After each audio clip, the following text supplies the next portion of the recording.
I just realized these flowers in this shirt make me feel like I'm some goth chick on vacation in Hawaii. But I can't travel because of the pandemic.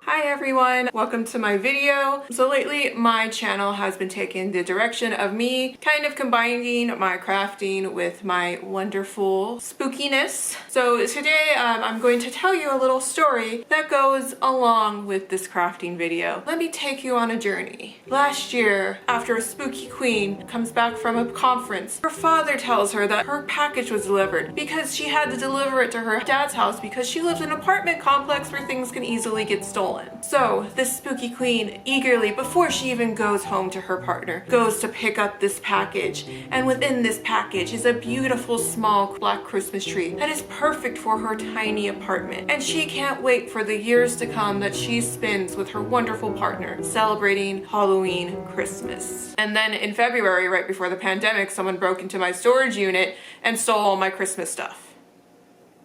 So, what is the point of this video? The point of this video is not a story time. I went Christmas shopping with my sister. My sister asked me if I was gonna put up my small black Halloween tree this year. I said, no, I can't. Remember, my stuff got stolen. I don't have any Christmas stuff now. Or in what I define as Christmas stuff, because for me, as someone who's not a fan of commercialized Christmas, or basically kidnapped a pagan holiday and tried to make it their own, a lot of things I just don't enjoy about Christmas. So in order for me to enjoy Christmas, I have to make it more Halloween-y. Just imagine that my idea of Christmas is Nightmare Before Christmas, and that explains how I believe Christmas should be. My sister, she's like, oh, that sucks, I'm sorry. I'm like, it's okay, I don't plan on buying Halloween Christmas stuff this year. I can't spend too much time with my family because of the pandemic. You can't really spend too much time with other people outside of your bubble, and even within your bubble, you shouldn't have more than 3 households in your house, and it should be outside. So me and my partner don't really have anything planned for the holidays. I was just gonna wait till next year to get Christmas stuff. However, the next day, my sister texts me and tells me, boyfriend got me a black Christmas tree and she needs my address. And I said, what are you talking about? And she's like, he got you a black Christmas tree. He says it's gonna be there on Wednesday. I almost started crying because it was the nicest thing ever. I didn't even ask him to get me a Christmas tree. I didn't even like that whole conversation was between me and my sister. It was just so kind of him and so nice. I've never had something like that happen to me before where I said something was stolen and then someone replaced it for me. I really am so grateful. I really want to thank him for like giving me a black Christmas tree because that was just the nicest thing ever. I do jokingly call him my brother because I know someday they're gonna get married, but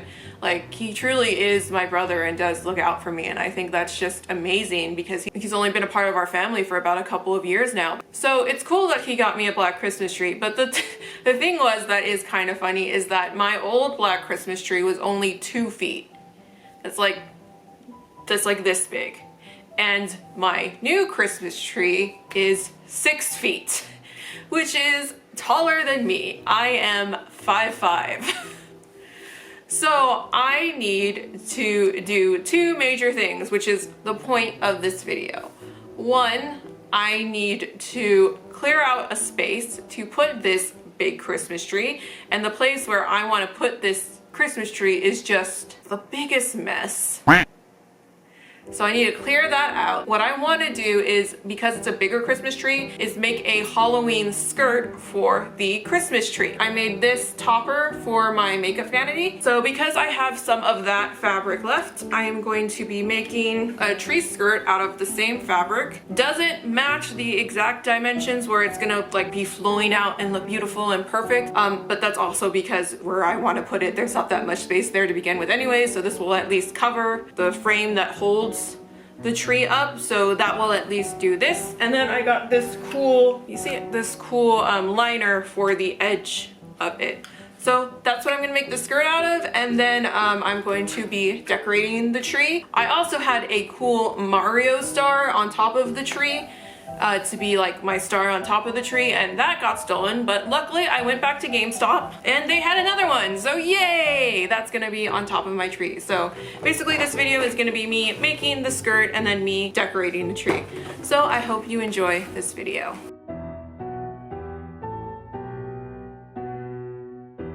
Okay, so after measuring the tree stand that the tree sits on, so what the frame is across is 22. So that means each stick is 11. So what I originally was going to do was make this whole circumference 22 inches, but when I did the trick of measuring the fabric around with a measuring tape, it did not come out to 22 inches. So what it actually came out to was somewhere between 18 to 16 inches. Like I said, it's not really going to be spread out because of the area of where I'm going to put it. So what I'm going to do is work with what I have and just try to make it 18 or 16 inches. That probably won't be enough for it to set pretty on the floor, but it will be enough for at least to cover the stand and at least look pretty with the presents. But yeah, basically what you do for making a skirt from the video that I watched is that you stick a yardstick or a measuring tape in the middle, and then you just stretch it out with a piece of chalk and draw the circle around, because you know we don't all have giant protractors. And then you press it, you cut the middle, and then you cut the hole for the skirts. And there you go, you have your two pieces separated and your hole where the stand goes. So this should be about 2 inches out when you cut it, and then make it look pretty with the liner, and then boom, you're done. So hopefully it's that easy. In the video that I watched, which I'll link down below, they used a really awesome machine that I don't have. I have the most basic Singer machine that has a bobbin that likes to mess up all the time. So we will see how this process goes. This process should be simple, but knowing my sewing machine, it probably won't be simple.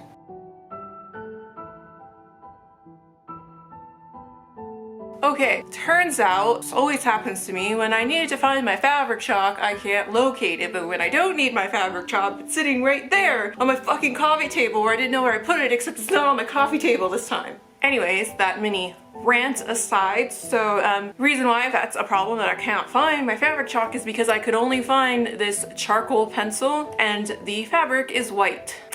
But I'm going to have words, brain, not connecting. So what I'm gonna have to do is, the best thing I can do, I guess, is trace it out on the liner, and then put the liner on top of the main fabric and cut the main fabric around it. That sometimes can come out really badly, but if you pin it really well, hopefully it will work out.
Okay, so the nice thing is that since I pinned it on top of the good side, I don't have to worry about repinning it, so I don't have to repin it, so I can just sew over these pins because this orange is just a simple orange. Doesn't matter what side you pin it on. So we just have this, and now I'm going to just sew on top.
I just totally realized I did this backwards. The fabric should be facing this way around the tree so it's not upside down. So the split should actually be on that end, so when you fold it over, it doesn't look upside down. But oh well, I don't have any more fabric, so we're gonna stick to this DIY catastrophe.